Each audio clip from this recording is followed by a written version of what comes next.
if we want people to work together, they have to trust each other and they have to feel like they are not defending themselves all the time. And so leaders must eliminate blame. And that's got to start with the leader. And I think a lot of times people resort to blame when they feel like they are going to get blamed. And until people have the psychological safety to say, you know what, when things happen, I'm not going to get blamed. My leader is just going to come to me and say, we just got to reverse engineer this and dissect this to figure out how can we get a better result next time. But I think blame starts with the leader. And when leaders come at this as, okay, something's wrong, who screwed up? You're never going to have a team that takes shared accountability. Welcome to Think Deeply, Speak Simply, the podcast that explores the art and science of business communication. Sponsored by Prezent, the AI-powered platform transforming the way professionals share ideas and tell their stories. And now, here's your host, Rajat Mishra, CEO of Prezent and passionate advocate for clear and impactful communications. When performance is measured, performance improves. But when performance is reported, the rate of improvement accelerates. Accountability is one of the most critical elements of a high-performing workforce. And yet, it's also one of the most misunderstood and poorly communicated concepts in leadership today. Too often, accountability is viewed as punishment or blame rather than a positive force for ownership, alignment, and growth. So how do great leaders communicate accountability in a way that motivates, empowers, and drives results? Today's guest, Michael Timms, is here to unpack just that. Michael is a leadership and organizational culture expert and the author of How Leaders Can Inspire Accountability. He helps teams build cultures of trust by redefining accountability as a shared mindset, and it all starts with how we communicate. If you are a leader trying to build a culture where accountability is embraced rather than avoided, this episode is for you. Michael, welcome to Think Deeply, Speak Simply. It's a privilege to have you here. Thanks so much, Rajat. I'm super excited to be here and talk to you a little bit about communication and leadership communication and accountability. Awesome. So, Michael, let's start a little bit about yourself. You know, you're a leading voice in workplace culture and accountability, building trust. Tell us a little bit about your background and how you got interested in this topic. Sure. Yeah. So my background is in human resources. I was a head of HR at a couple of companies at a large consulting firm. I went on my own actually because the managers that I had progressively got worse. So it started off with a really good manager, and then they just got worse and worse. And the last guy was just brutal. And I'm like, I just want to make sure that nobody feels the way that this guy is making me feel. And so I wanted to help organizations. I wanted to help, organizations really, rid themselves of bad leaders who really demoralize their employees. And on the flip side of that, teach leaders, good leaders, how to be fantastic leaders. Anyways, just the background on how I found my niche there. I specialized in succession planning at first. And one of the things that I would do, one of the keys, the first step in succession planning is to come up with a criteria for promotion. And I would work with focus groups in my client organizations to ask them, hey, what were the key behaviors that led to your success stories? And the more stories I heard, the more I realized everybody was talking about the same thing. They were talking about accountability. And they were basically saying great leaders, number one, exemplify and model a high standard of accountability. They're able to hold others accountable in a supportive way as opposed to kind of a beat you over the head way. And they're also able to make changes within the organization to make it easier for everybody to get the right results. And so that's from making that discovery, that's when I really started to zero in and focus and research and write and teach about accountability, and have been doing that ever since. Awesome. It's great, Michael. So like many great endeavors, it starts with a personal pain point which you felt. So let's start right at the top, Michael. So what is accountability in a company context? How do you define it? Well, I define accountability as taking ownership of results and focusing on what you can do to improve future results. So there's kind of two parts there. So you're taking ownership of results, not tasks, good or bad. But the other thing is focusing not on what Rajat can do, not on what Steve can do or Lauren can do. It's focusing on what I can do to improve future results. So kind of two components there to accountability. So I love that. So if you think of those two parts, Michael, so what do most leaders usually, what are some misconceptions they have about accountability? Or, we all talk about accountability. I've been in corporate settings myself. So what do leaders get wrong about accountability when they discuss it internally? Well, it's kind of funny because I tend to speak to CEOs. Okay. And senior executive groups. And when I'm speaking to these groups, it's interesting. I actually do a little bit of an experiment with them to set them up to help them see their own bias when it comes to accountability.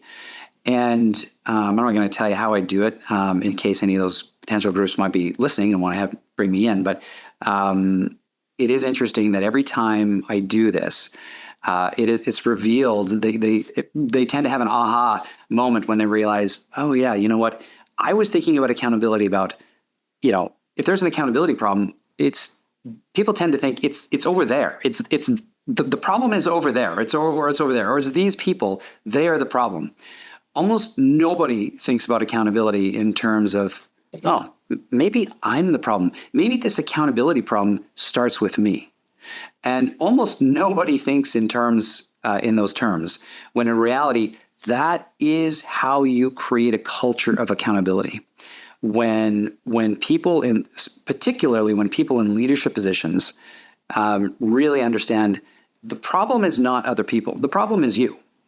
And if you can change your own attitudes and behaviors, it actually has a significant impact, and you can dramatically improve other people's willingness to hold themselves accountable. Okay, starts with the leader. And in your book, Michael, you talk a lot about expectation clarity. So what is expectation clarity, and why is that so fundamental to this idea of accountability? I'm going to make a distinction between expectations and being clear on desired results. Okay. So expectations are around, can you and I agree, Rajat, on how you and I are going to work together?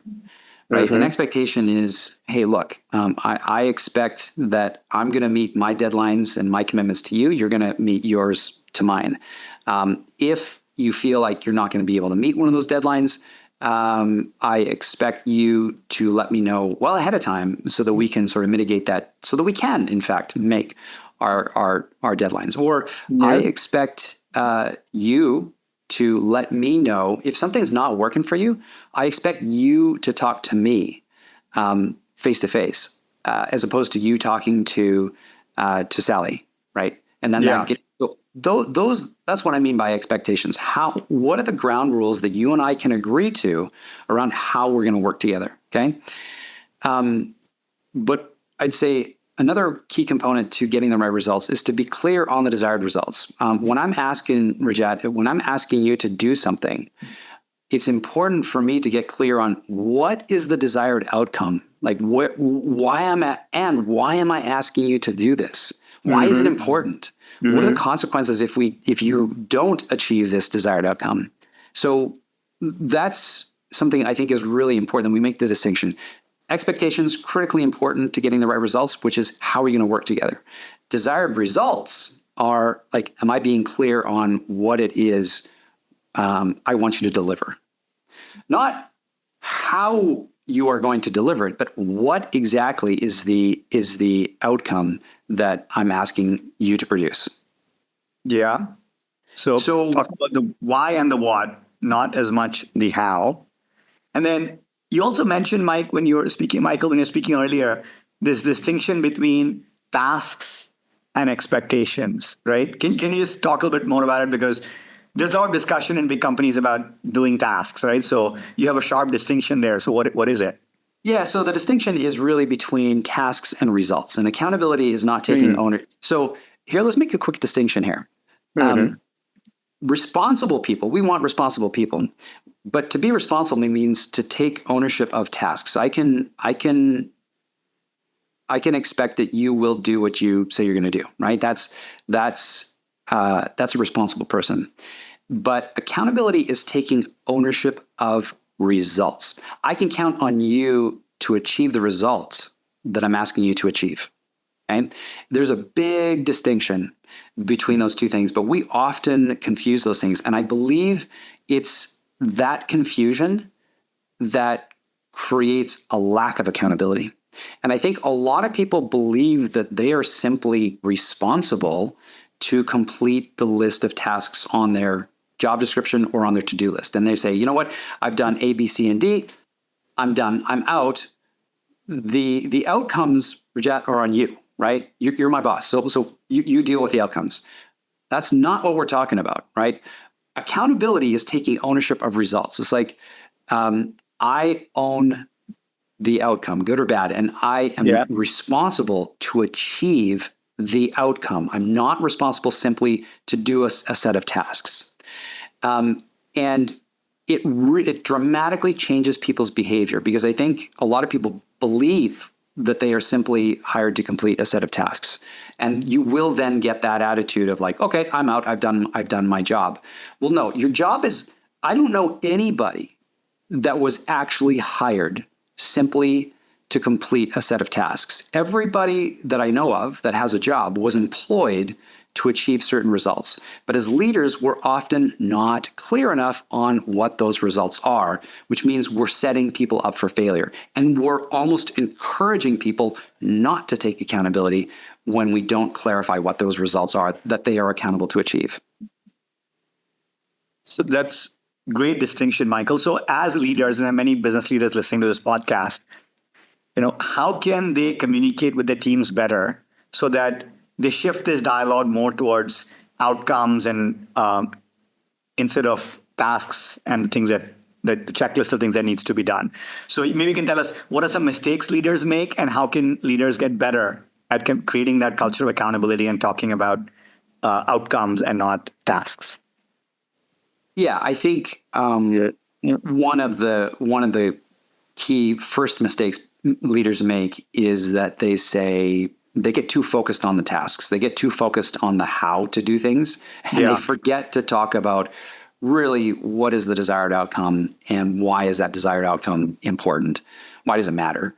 It's incredible. Once people understand what good looks like, what the result actually looks like, and they understand why it's important, you don't have to do much past that, right? They will then problem solve around the inevitable issues that come up. Here's a silly example. So, Rajat, I need you to go to the store, and I need you to get some bread, milk, and eggs and bring it back here in an hour.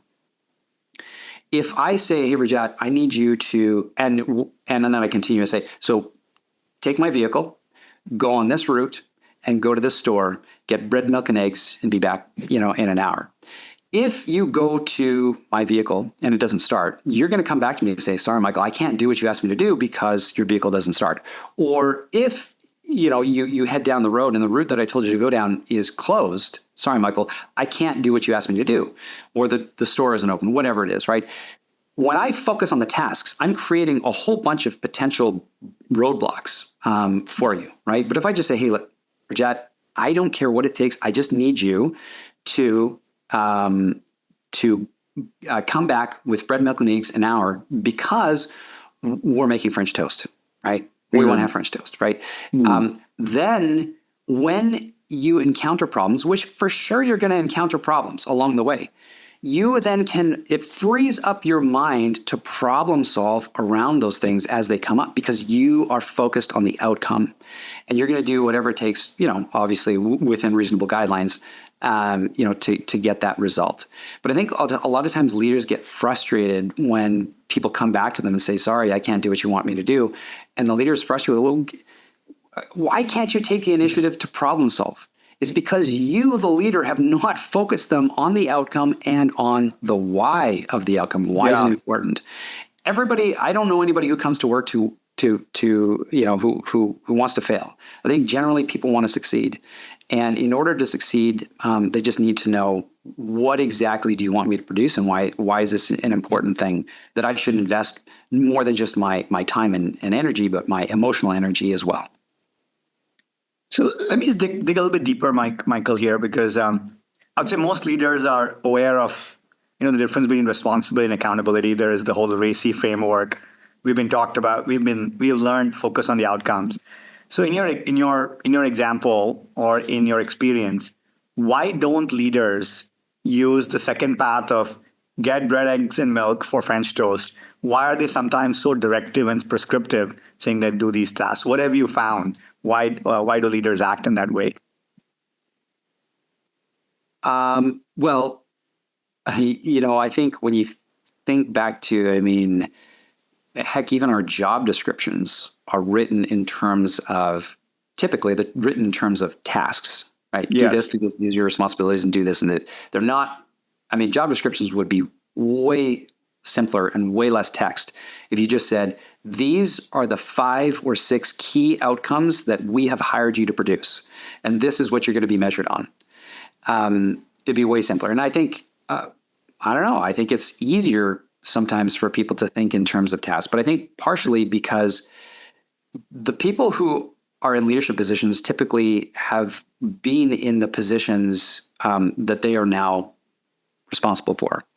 And they are simply doing what they have done, and they're instructing you to do what they have done. And not everybody thinks the same way. And if you tell me to do things the way that you've done things, that might not be as clear to me as it is to you. And it might kind of muck me up a little bit, and I might kind of fumble because it's not. And it also takes away, maybe that's also focusing on your strengths. Maybe the way you've done that is the way it works for you because you have certain talents in a certain area, right? And it's taking away my ability to harness my own unique strengths and experiences to achieve that desired result. And my path might be better than yours, right? It might be just as good, but in fact, it actually could be even more efficient. But I think the reason for that is probably just because, well, that's just the way I've done it, and so that's what I'm going to tell you to do. That's my best guess. Yeah, no, it makes a ton of sense, right? Because there is hidden bias. It's how I've done it, and that's what I know. And I think also a little bit about control, that you feel you can control the steps more if you can outline what they are. So Michael, can we zoom out from the individual to the team level? Now, as you think about teams, how can you create a sense of shared accountability? Because everyone has their own pieces they own, outcomes, but then the team also has some overall accountability. So as a leader, how do we build shared accountabilities in a team? I hate to sound like a broken record, but I think the key thing is to, again, focus on results. What is the key result that we're all working towards? Yeah. The number one thing that you're going to, so after that, I'd say the next thing is you need to eliminate blame. Blame is the number one killer of accountability. It kills teamwork. It kills trust. And that's why a lot of times where we have breakdowns, and when we step back and we say, why didn't we get the result that we wanted? Oftentimes it's in the handoff from one person to the next, or one team to the next. Because it's easy to say, and I think this is where our RACI charts and sometimes when we're so prescriptive on this is my responsibility and this is my responsibility, it's in the handoff. And I give you a silly example. I have 3 daughters, and they each have different jobs after dinner to clean up the kitchen. And it is amazing how many times after they have done their job that the kitchen is still a mess, because they are so prescriptive. And it's like, oh, I'm just going to do, this is my narrow scope of exactly what I'm going to do and what I'm not going to do. And it's easy, it's easy to say, well, hey, I just did my job. And I think the key thing is that we need to help teams understand what is the desired result. I'm not asking you to, when I'm asking you to load the dishwasher, and I'm asking you to clear the table, and I'm asking you to hand wash dishes. Yes, I'm asking you, those are the jobs you're assigned, but the goal is a clean kitchen. And again, I will go back to, a lot of times leaders don't get back to that. Hey, this is the desired result. But the other thing is we have to, if we want people to work together, they have to trust each other, and they have to feel like they are not defending themselves all the time. And so leaders must eliminate blame, and that's got to start with the leader. And I think a lot of times people resort to blame when they feel like they are going to get blamed. And until people have the psychological safety to say, you know what, when things happen, I'm not going to get blamed. My leader is just going to come to me and say, we just got to reverse engineer this and dissect this to figure out how can we get a better result next time. But I think blame starts with the leader. And when leaders come at this as, okay, something's wrong, who screwed up? You're never going to have a team that takes shared accountability. So that would be the second key thing that I would say leaders need to do to encourage shared accountability. Yeah. No, I love that idea of blame kills accountability. Maybe, Michael, you can tell us a little bit more about how can leaders communicate so that there's a culture of accountability and outcomes while not creating this culture of blame. Maybe there's a story or an example you can share. Here is a way you do it that's blaming. Here's a way you can do it, which is creates that culture of accountability. Well, I'm going to go back to it's around how. Okay, so here's a third tip for you around how to communicate in a way that encourages accountability, as opposed to communicating in a way that destroys accountability. And the key is to be a detective, not a judge. And one of the key problems is that people come into, a lot of time leaders come in and they see a problem, and they're immediately in their mind, whether they've actually done the analytical analysis or not, they know, well, this person screwed up. And they probably know, and they probably believe they know why. It's because they're lazy, they're careless, they're just dumb, or whatever it is. And they've already judged what has happened and why it's happened. And they're coming into it, trying to and they address the problem in that way. But the way this one mindset shift, you just come into the situation and say, hey, look, this is what I'm seeing. This is not a good result. What's going on here? Can you help me understand what are the factors that how did we get here? Right. And when you communicate in that way, how did we get here? Where did the process break down? That will free people up to, they are not feeling like they have to defend themselves, and they can actually, talk about these things in a non-defensive way, and you're going to get better results. But another thing that I would share is, again, it starts with the leader as far as they need to take ownership themselves. There's a principle of systems thinking that goes like this. If you're part of the system in which a problem was discovered, you likely contributed to that problem. That's correct. And a lot of times people in leadership positions don't get that. When they see a problem within their sphere of responsibility, it's always other people. They are the problem. I'm not the problem. And so a great way to encourage team accountability, especially when you're in a leadership position, is to come into a situation and say, ask this question. How may I have contributed to this problem? And to sincerely ask that question before you address it with the person who you think is responsible? And when I have asked that question myself, almost always I can find something that I had done or have not done that made it easier for that person to make the mistake, or made it easier for that person not to get the result that I wanted them to get. And it also frees me from the anger that when you see a problem, initially your amygdala is triggered, your fight or flight response is triggered, you're angry, and you're typically coming into problems frustrated.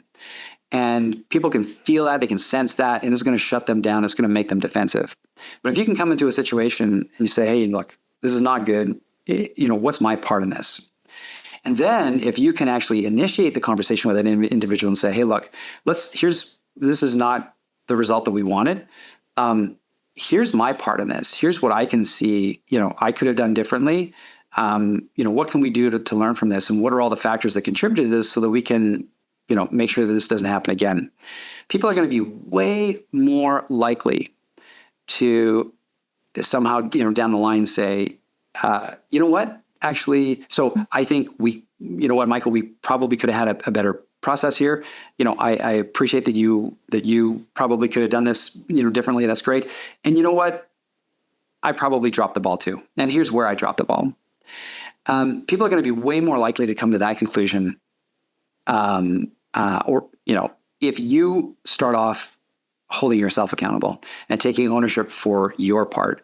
And I think that is one of the key things that leaders do not do nearly enough of, is to take the time and say, hey, what is my part in this?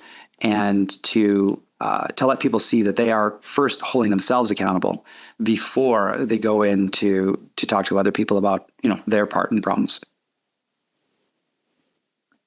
That's amazing, Michael. I think I love the two things you said. One about don't be a judge. It's easy as a CEO myself, it's easy to think you know the situation, know the answer, and take that detective approach. And how I might have caused this issue or the situation. Both are great insights. So what are the signs, Michael, that a leader or a team struggles with accountability? And so what are some of the signs, and how can they course correct? Well, the number one sign is this, right? When people are pointing their fingers at each other, that is the number one sign that you have an accountability problem, that nobody is willing to say, hey, you know what? I could do better. And this is what I'll do better. And this is me focusing on what I can do to improve. When everybody's focused on what everybody else can do to improve, that's an accountability problem. And the very first place you should look as a leader is yourself. You should be looking in the mirror. Why do people feel that they need to protect themselves?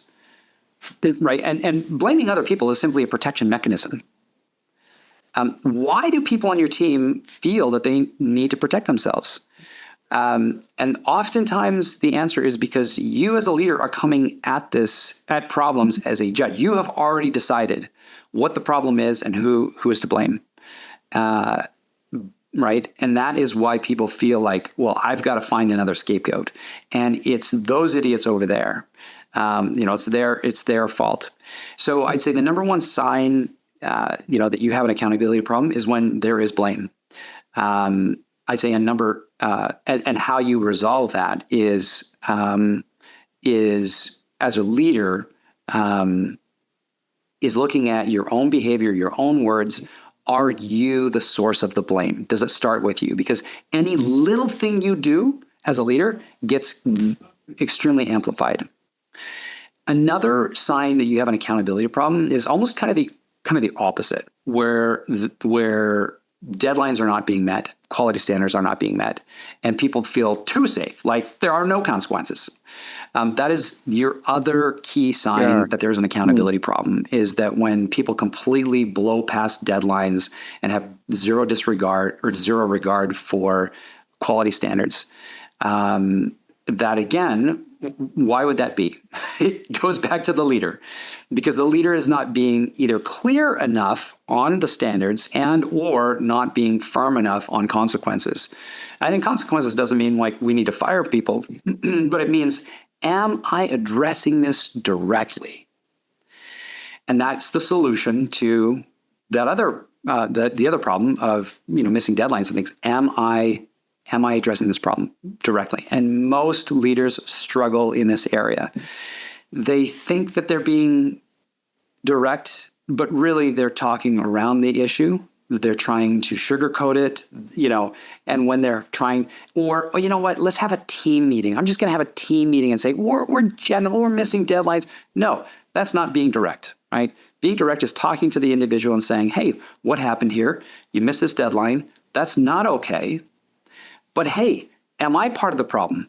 Is you missing the deadline? Am I doing anything that's making it easier or for you to miss deadlines? Is there something else I could do to make it easier for you to hit the deadlines? But I'll tell you what, we cannot miss deadlines again.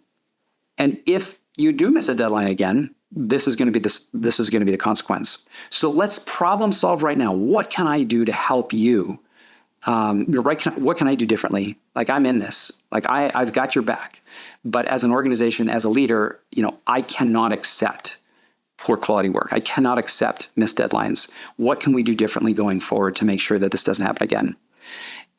That's being direct, and that's really the attitude I think that the leaders need to have. So, anyways, those are two signs. One is there's a lack of two signs of a lack of accountability. One is that there's a lot of blame. The other is that people are not hitting standards, and those are the two ways that leaders can address both of those issues.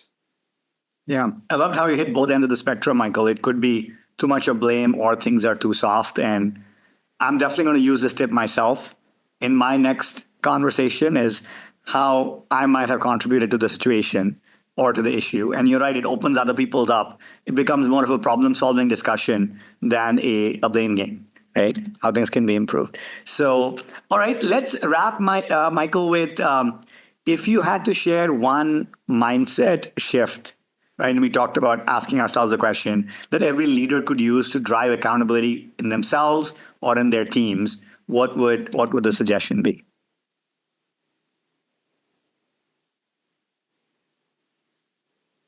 One mindset shift.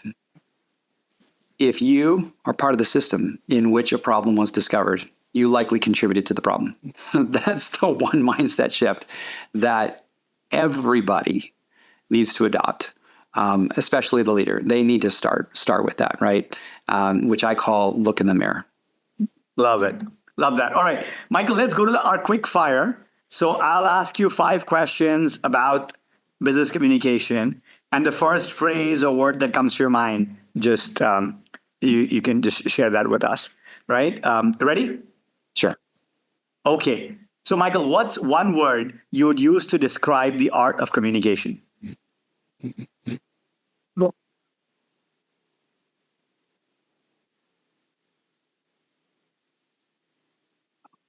I'd have to say clarity, but that's so vague. But clarity. Clarity. Okay. How is AI changing the way we communicate? AI is fantastic. I love it's the sorry. One word? One phrase, a phrase or a sentence, that's fine. Yeah. It is making us clearer. Okay. Or more clear. Okay. So if you could give one piece of advice, Michael, to someone in a large company preparing for a big presentation, to, let's say, a group of senior executives, what is that piece of advice you would give?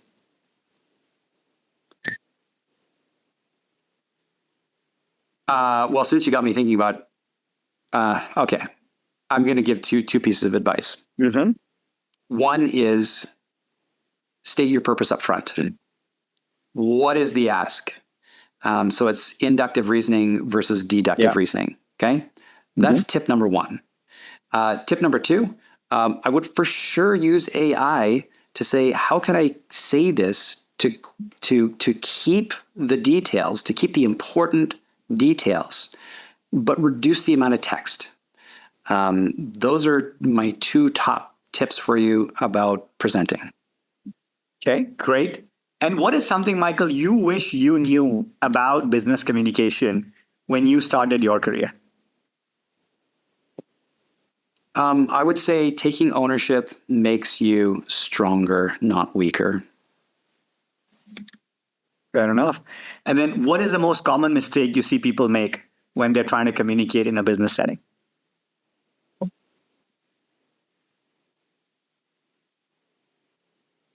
It's probably that first thing that most people in a business setting communicate using deductive reasoning, which is I'm going to give you all the details and then I'm going to tell you what I really want to tell you, the main summary point at the end.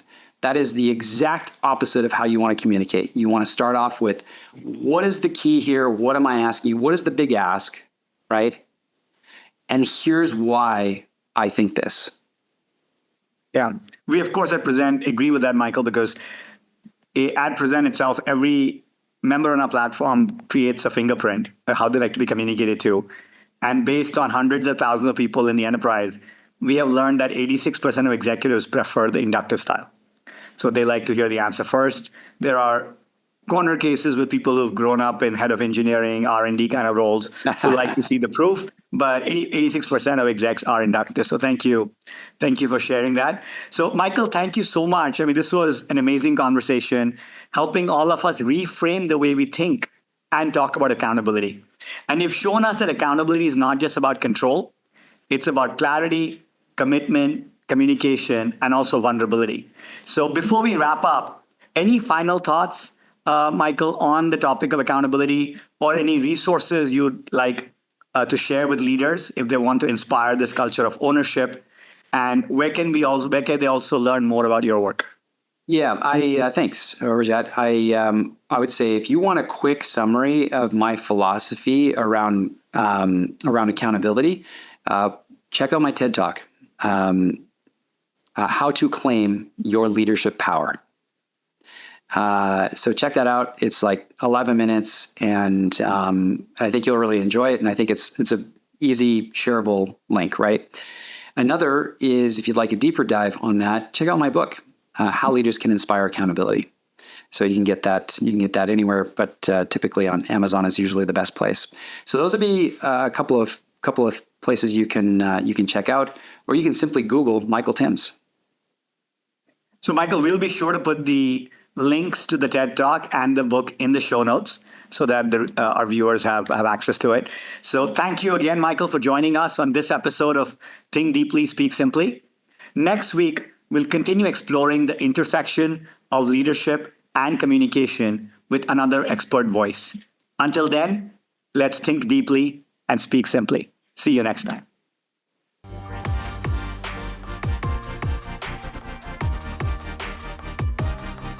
Thanks for tuning in to Think Deeply, Speak Simply.